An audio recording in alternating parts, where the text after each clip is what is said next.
interviewing you on the radio, but to be with you in person is even better. Thanks, Alex. Thanks for doing the interview. Yeah, I'm really happy to be talking to you. How's the tour going? The tour's been going really great. Machine Head is a great band. Play them on my station, and Suicide Silence is a new band that a lot of people are finding a lot of interest in, and the guys in the opening band, Arcadium, very interesting band too. I like the frontman. He's very, very, very timid backstage. When he gets out on stage, he really, besides the fact he looks like he weighs about 80 pounds, he really has got a great persona, and I was surprised. So I think that band's going to have some good things if he eats a couple of cheeseburgers,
Engdame, it's getting just incredible reviews everywhere. I was in a coffee shop today and just opened up the Dallas Observer, and there were two just raving reviews saying it's one of your best albums ever and really avant-garde. What is the message of Engdame? Well, a lot of people thought that was signifying the end of my career because, I've got issues with my skeletal manners and stuff like that, with headbanging and stuff. And with the way that the music business is right now, with the record companies finally getting what they deserve, it's interesting because the music industry is falling as quickly as what we're talking about. Watching again, it's corporate greed in America because it's all the big conglomerate record companies, and like for example, EMI is owned by Thorn, from what I know, and they make the Warhead. So there's a lot of weirdness with who owns the record labels and stuff like that. I love EMI, but I had no idea. I talked to Jello Biafra from the Dead Kennedys, and I asked him to do a side project with me, and he goes, "No way, man, you're on EMI. Those guys make bombs." And I was like, "What?" So I had no idea. And of course he told me that Oldsmobile made machine guns for the Nazis too and stuff like that, which totally tripped me out, but I had no idea. Well, pretty much everything in one way or another is a subsidiary of the military-industrial complex. It's been like that since the days of Eisenhower. So as long as the message is getting out, I think that's actually to the anger of the establishment. So. Well, I had a guy from the UN actually call me up. If you could, well, not call me up, but he said something about United Abominations, and this shows you how pea-brain this guy was. At the very end, after he tried to discredit me, he says, "Besides, I'm a Metallica fan anyways." And I thought, what a twat, because I am part Metallica, so what are you saying? That's like going up to somebody who's mulatto and saying they don't have white or black in them. I am part Metallica, so for him to say that, it just shows you why most of the people up there don't know what they're doing, because you have people that are representing stuff, saying childish things like that. That's sandbox mentality, you know what I mean?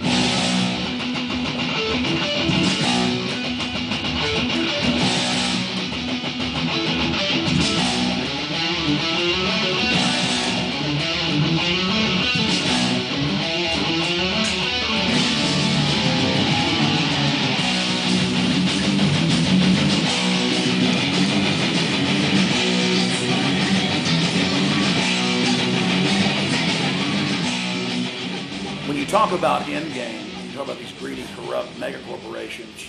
From your own research, what do you believe their endgame is? Well, I believe it's the same thing you and I both believe. Me as a Christian, I believe that it's one world government, one world currency, and it's part of my belief. If I said so in Holy Wars, it's part of the master plan. It's what I believe. I ascribe to that when I became a Christian. I know that there's going to be a cataclysmic ramping up of all of these things that we're seeing right now, and it gets worse and it gets worse and it gets worse, and we're watching our country disintegrate right now, and it's scary. When I start thinking that I'm going to be moving with Sean Drover back up to Canada, that's scary.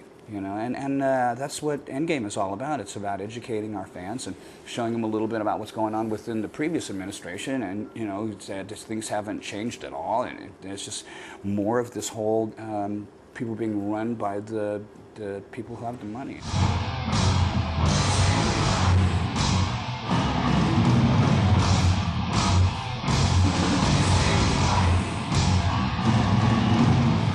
I'd heard something that when we had the dollars before and it had red ink on it. Yes. Tell me that story. I'd heard that was Kennedy was supposed to. No, that's true. He was going to get rid of the Federal Reserve, and he made the money with red ink, and that's part of like.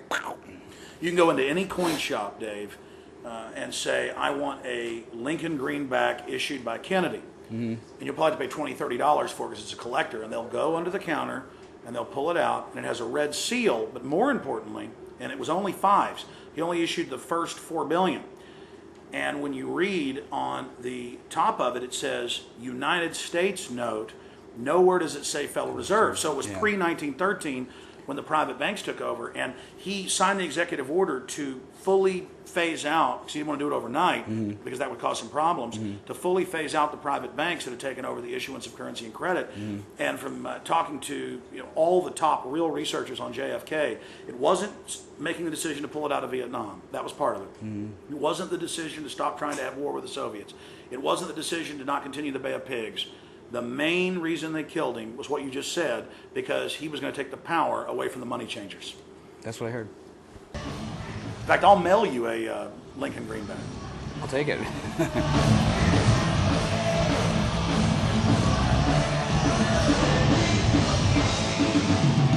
That's when he got Lincoln killed. The Rothschilds and others came to him and said, we'll loan you money at 30% interest to fight the war, which they were financing in the South for the British to destabilize the country. This is all in mainline history, but not popularly taught. And he said, no way, I'll just start issuing our own money again. And so as soon as the war ended, they killed him over that again. So that's why it's called the Lincoln greenback, because that was the last time since Andrew Jackson that money'd been issued, so he didn't have to go get a law passed. Kennedy could say, well, as president, I can reissue any currency that's already been out there. And that got him killed. But I don't want to sit here and give a history lesson. But no, that's good, because it'll probably end up in a song. You heard it here first. Wow.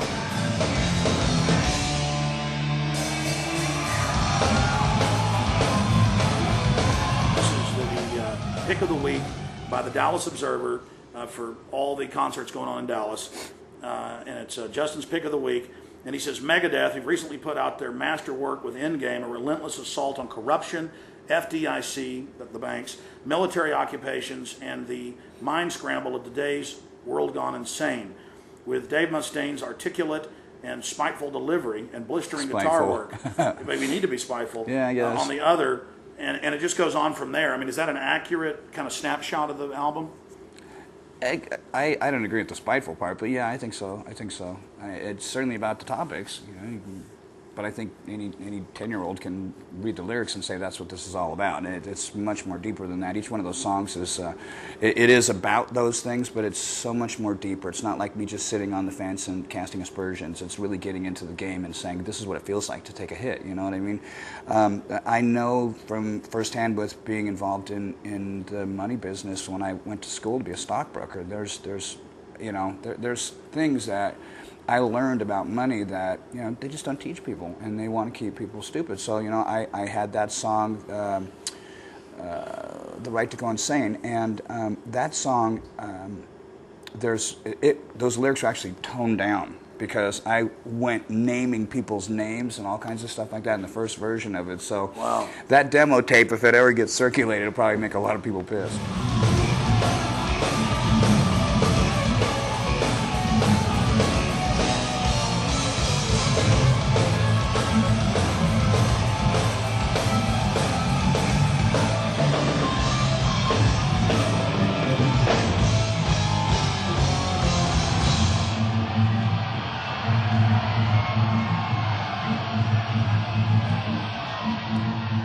How we figure the songs out while we're here.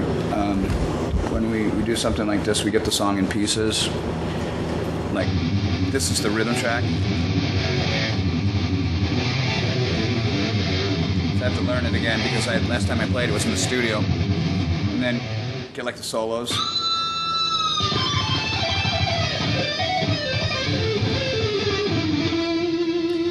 the solo sounds like soloed out. Another solo.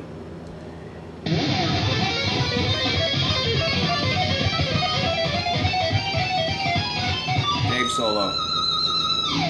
No Chris solo there. Here's another one.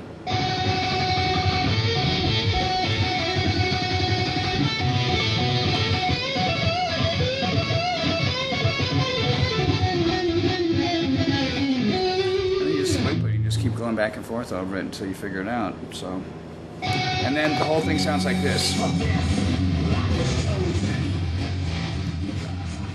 I feel right now we're sitting on some of the, we definitely are on the quintessential lineup, and I think that my songwriting hasn't even been tapped yet because of what just happened with our new guitar player, Chris, coming in. Chris is a genius, and he's an unrealized talent, and it's real easy because, if you go over and you scratch him, he kind of like bleeds music, and so that was really cool for me. We had a ballad on the record called The Hardest Part of Letting Go. I wrote about me and my wife, Pam. She hates the song, consequently, because the second half is about Edgar Allan Poe, the Casco Amontillado, where he takes, what's the guy's name, Fortunato down into the cellars, and he bricks him into the wall. He's mirroring into the wall, and I put that in the lyric, and my wife thinks I want to brick her into a wall somewhere, so she didn't like the song, but, we wrote that, and Chris actually contributed on that, and it went from being a good song to being something that was really a masterpiece, and I don't say that because I was involved in it. I say that because the song really is that way. I used to listen to it, and I would get really emotional because of what it meant for me with my finding my soulmate, and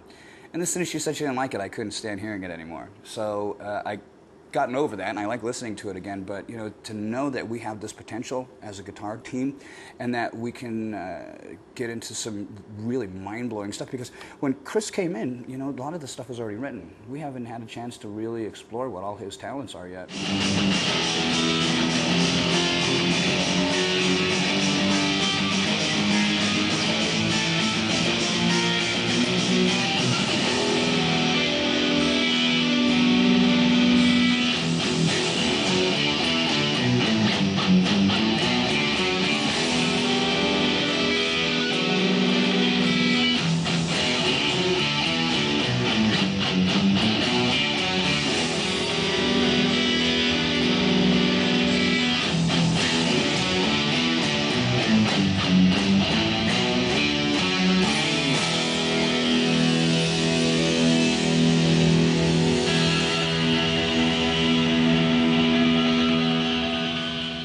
Tell us just about the cover.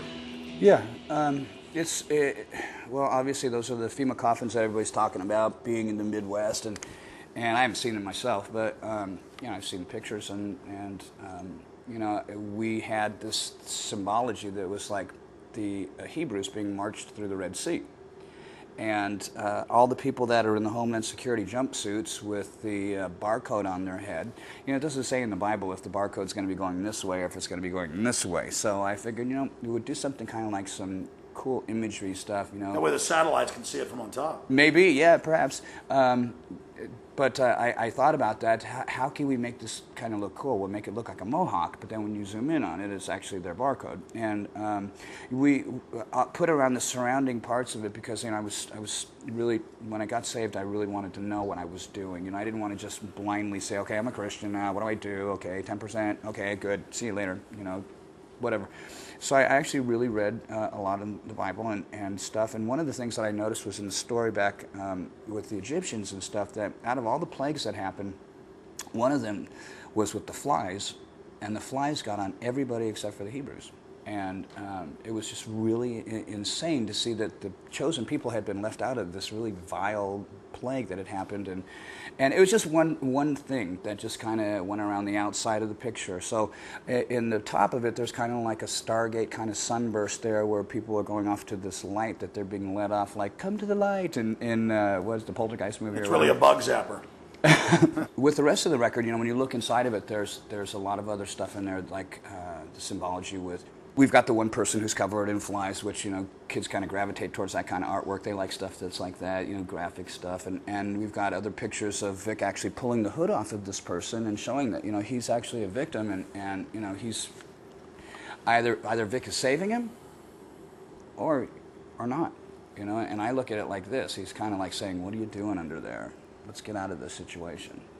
I consider myself to be alone as far as, in our genre, with people who really are willing to go out and stand on a limb and say, you know what, you can hate me if you want, but at the end of the day, I'm going to do what's right. Because doing what's right isn't popular. It's not. And that's why people, they like to take pot shots at me. But at the end of the day, I do a lot of stuff that I know I'm not going to have any I'm not going to have any problems with myself when I go to sleep at night. Because I see people do stuff and they compromise themselves and they sing songs and they think that they're not going to affect them. You say that stuff and it comes out of your mouth and you portray that stuff to other young minds and they hear that stuff. They believe that. I don't want to be responsible for making anybody stumble. I want to make sure that they become better people.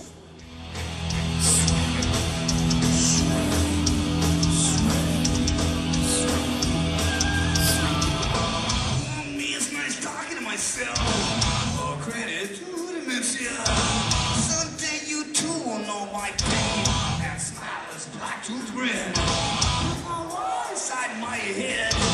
Take a death, I'll be dead. The icy fingers claw your back. Here I come.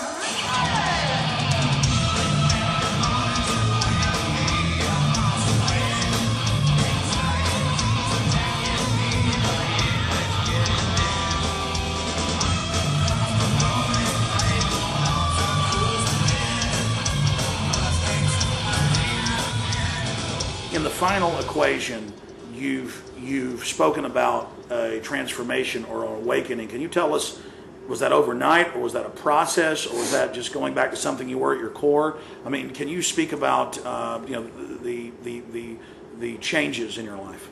Yeah, it was pretty simple. I've always believed in God. That's why, the first line of Peace sells, but who's buying says, what do you mean I don't believe in God? I talk to him every day, When I was a kid, I was baptized as a Lutheran when I was 4, and my mom had become a Jehovah's Witness when I was 7, and that just totally ruined my life. And then by the time I turned 15, I was so full of bitterness and just hatred for organized religion that I got into black magic and went down the route of the occult. And although I didn't pursue being a Satanist, I was very much agnostic and probably more atheist than I was anything, because I just didn't want to believe anymore because I was so spiritually abused. So when the time came when my arm had gotten destroyed in 2002, I had that terrible nerve damage to this hand, and oddly it was this one. Anything else would have happened to my body. I could have had a leg cut off and I still would have kept playing, but my moneymaker here stopped working. I had to go, okay, what am I doing wrong here? Because there was a lot of stuff that was going on. And I was on a hill and I saw a cross and I looked at it and I just went, what have I got to lose? I've tried everything else. What have I got to lose? 6 simple words, and I became a Christian, and I see the people that people don't like that are the hypocristians. You know what I mean? That's a good term. Yeah, I made that up. So I look at that and I'm not attracted to that, and I see people that gravitate towards me, towards my family. They want to be with us because they know that they can say certain hard luck stories and we'll feel sorry for them. I'll feel sorry for you, but you ain't getting in. Unless it's real, they're not getting in.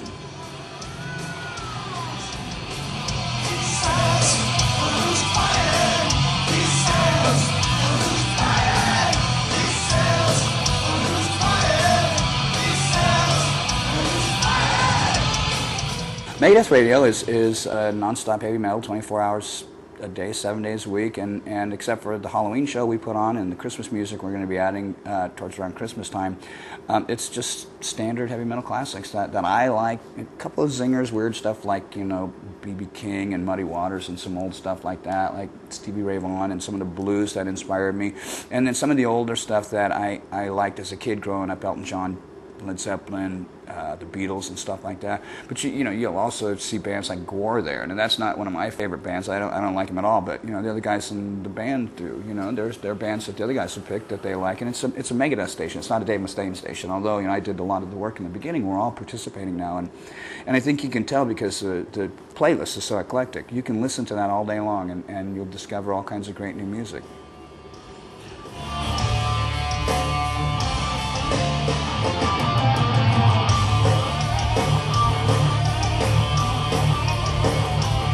Anything else you'd like to add to the audience out there? I love you. You can believe it all. Dave Mustaine, thank you so much for talking to us. You're welcome, Alex. Appreciate it. God bless you, buddy. You bet. Oh, me is me again. This will do but never tame me.